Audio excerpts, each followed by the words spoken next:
The country club sparkled with old money and older attitudes as I adjusted my simple black vest, standard valet attire. My father's retirement party was in full swing inside, but here I stood at the valet station, courtesy of my family's thoughtful planning. "Jessica, darling," Aunt Margaret had insisted earlier, "you're so good with practical things. Why not help out tonight?" Translation: keep the embarrassing tech failure out of sight. I checked my phone discreetly, another message from my CFO about tomorrow's announcement. The numbers made me smile as I slipped the device back into my pocket. Still glued to that phone? Cousin James approached the stand, his Rolex catching the evening light. Social media won't pay the bills, you know. If he only knew what those quick phone checks were really about. My company's valuation had just cleared final review, and tomorrow's IPO would make headlines. "Someone has to park the cars," I replied mildly, watching him adjust his $1,000 suit. "At least you found your calling," he smirked. "Banking too challenging?" I thought of the banking software my company had developed. The one James's firm had desperately tried to license last month, not knowing it was mine. "I manage," I said, taking another set of keys from an arriving guest. The party inside grew louder. Through the grand windows I could see my father holding court, probably explaining again how his poor Jessica had thrown away her MBA to play with computers. "Hey, parking girl." Another cousin waved from his Mercedes. "Try not to scratch it like those failed apps of yours." Failed apps. Right. The same failed technology that was about to revolutionize global finance. The same worthless code that had major banks in bidding wars. My phone buzzed again, the NASDAQ confirmation. Everything was set for tomorrow's opening bell. "You know," James leaned against the valet stand, "there's still a junior position open at my firm. Entry-level, of course. Perfect for someone with your limited experience." I bit back a laugh, remembering how his firm so had begged for a meeting last week, not realizing the mysterious founder they were pursuing was his colleague's wayward cousin. "Thanks, but I'm good," I replied, watching another luxury car pull up. "Still dreaming of that tech startup?" He chuckled. "What was it called again?" "Something silly." "Quantum Flow Technologies," I said quietly, just as a news alert lit up the TV visible through the club's window. James didn't notice the screen behind him, too busy pontificating about realistic career choices and accepting one's limitations. My phone vibrated continuously now, board members, investors, and reporters all trying to reach me before tomorrow's announcement. The same announcement that would turn the financial world upside down. "Your father's so worried," James continued. "All that education wasted on failed apps and parking cars." The TV screen changed again, showing stock market predictions for tomorrow. I caught a glimpse of my company's logo, but James was still facing me, oblivious. "Here," he tossed his keys at me. "Try not to dent my Porsche. It's worth more than your entire company." If he'd turned around, he'd have seen his own firm's logo among the list of major investors in tomorrow's IPO. The irony would have been delicious. "Did you at least dress properly for the party?" he asked, eyeing my valet uniform. My uniform was actually tailored Italian wool, chosen to blend in while I watched my family reveal their true colors. The simple vest probably cost more than his suit. "I brought a change of clothes," I said, thinking of the designer dress in my car. The one I'd wear for tomorrow's opening bell ceremony. "Well, try not to embarrass the family more then." James stopped mid-sentence as the TV behind him suddenly got louder. "Breaking news," the anchor announced, "tomorrow's most anticipated IPO." I watched James's face as he slowly turned toward the screen, just in time to see my official headshot appear next to the words "Quantum Flow Technologies valued at $4.2 billion. His keys slipped from my hand, hitting the pavement with a satisfying clink. "That's..." he stammered, looking between me and the screen. "That's not..." Through the club's windows I could see other party guests noticing the broadcast. My father had stopped mid-speech, his champagne glass frozen halfway to his lips. The valet stand suddenly felt like the perfect spot to watch my family's world turn upside down. "About that junior position," I said, picking up his keys. "I'll have to pass. I'm actually quite busy tomorrow morning." The TV continued its report as James stood there, speechless. Tomorrow would be interesting, but tonight? Tonight was priceless. "And now more on our breaking story," the TV anchor continued. Quantum Flow Technologies, led by CEO Jessica Miller, is set to launch the largest tech IPO of the year. The country club's perfect atmosphere cracked like fine china. Through the windows, I watched as phones began lighting up across the party room. My father's retirement celebration was about to become something else entirely. "This is impossible," James whispered, still staring at the screen where my company's statistics scrolled past. "You park cars." Actually, I pulled out my phone, displaying our company's private dashboard. I revolutionized quantum computing and financial technology.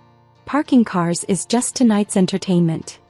The club's doors burst open as Aunt Margaret rushed out, her designer heels clicking frantically on the pavement. "Jessica, the news, they're saying that your car parking niece is worth more than everyone at this party combined?" I smiled, straightening my uniform vest. "The numbers are actually a bit low. They'll update in the morning." More family members spilled out onto the entrance plaza, their faces illuminated by the TV screens visible through the floor-to-ceiling windows. Each broadcast now carried the same story. The mysterious tech founder they'd been speculating about for months was the same cousin they'd banished to valet duty. "But your failed apps," James sputtered. "Your worthless code. You mean the algorithm your firm tried to buy last month?" I pulled up the email chain on my phone. "The one your CEO offered $2 billion for? I declined because it was worth more."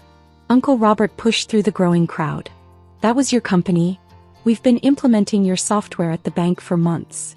"I know," I replied. "I watched the installation team. They thought I was the coffee girl." My phone buzzed again, the stock exchange confirming my opening bell appearance. On the TV, financial analysts were already predicting a historic first-day trading surge. "Your father," Aunt Margaret gestured weakly toward the club. "He said you were struggling." Dad assumed. I never corrected him. I checked another notification. Just like I never corrected James when he mocked my cheap apartment last Christmas. "The penthouse on 5th? James's face went pale. "The one our firm tried to buy?" "I own the building," I said simply. "Along with the tech campus your company's trying to lease. We should discuss the rent sometime." The valets, actually my senior engineers in disguise, were quietly enjoying the show. We'd planned this reveal down to the last detail, tired of being underestimated by my family of traditional finance experts. "Tomorrow morning," I continued, checking my watch, "while you're driving to your mid-level banking jobs, I'll be ringing the opening bell at NASDAQ. The dress I'm wearing costs more than your car, James.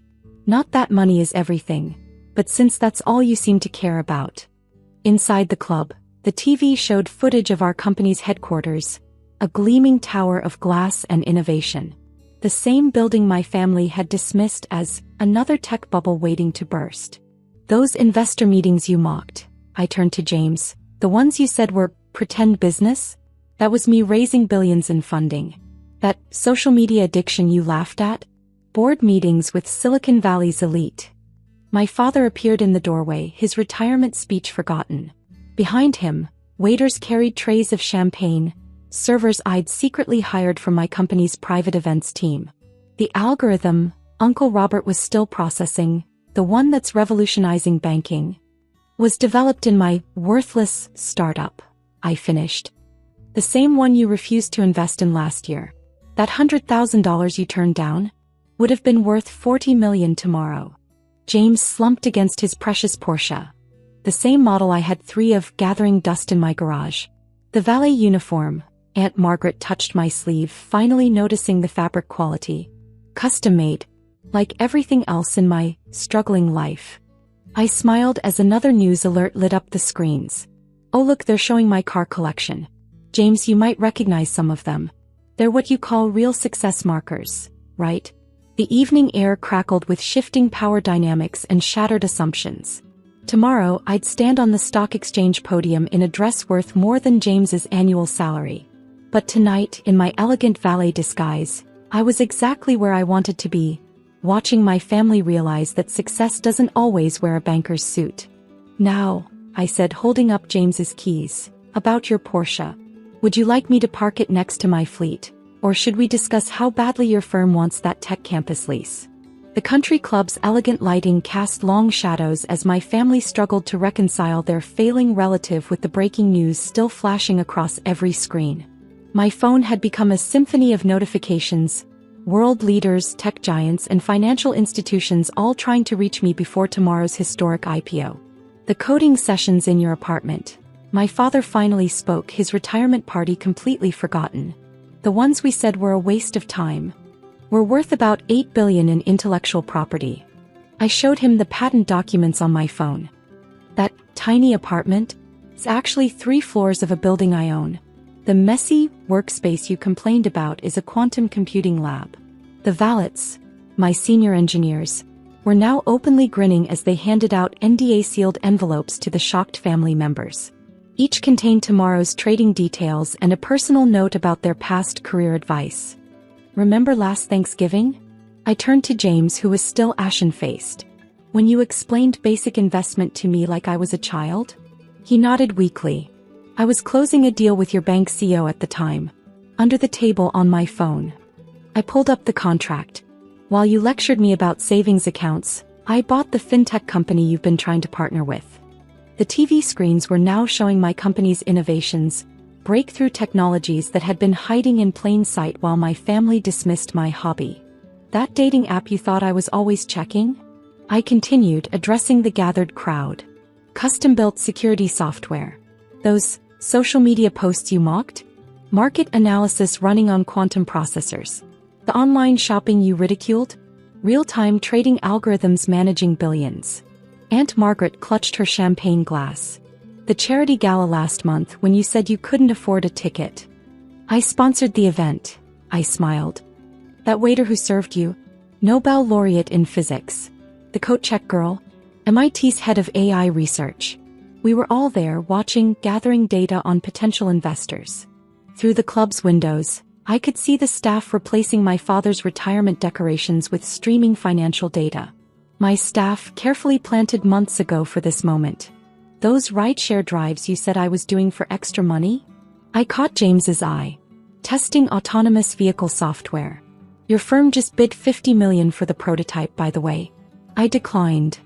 My phone lit up with another message. The exchange wanted to know which of my cars I'd be driving to the opening bell ceremony. The same cars my family had never seen because, poor Jessica, always took Uber. The coffee shop where you saw me working last week, I said to Uncle Robert, the one you called a step up from unemployment? I own the building. The tips you left so generously are funding AI research. The valets began bringing around cars, not the guests' vehicles but my private fleet, each worth more than my family's combined annual income. Tomorrow morning, I continued, straightening my vest, while you're reading about my company's IPO, I'll be signing contracts worth billions.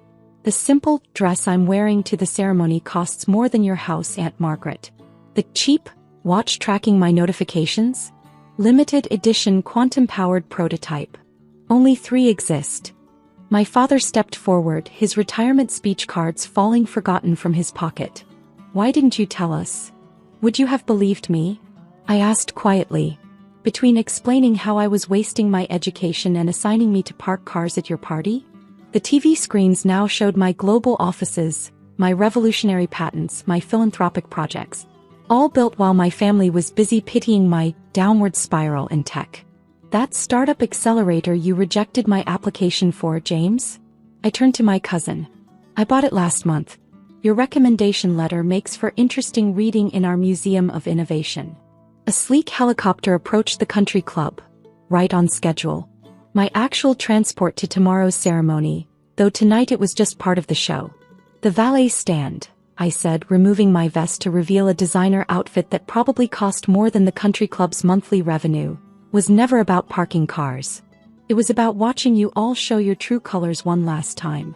The helicopter landed as my security team, disguised as club staff all evening, moved into formation. Tomorrow the world would know me as the visionary CEO who transformed technology. But tonight's revelation, watching my family's carefully constructed hierarchy crumble, was priceless. By the way, I added, handling James his keys one final time, your firm's merger proposal? The one you've been working on for months? The mystery company you've been courting? I smiled. That's also me. Better update your resume. The night air hummed with changed fortunes and shattered assumptions. Tomorrow would bring headlines, stock tickers, and billion-dollar deals. But this moment, standing in the glow of revelation while my family processed their years of misplaced condescension, this was the true IPO of my success. Now, I said as my helicopter's blades cut through the evening air, I believe you all have some cars to park. I have a bell to ring.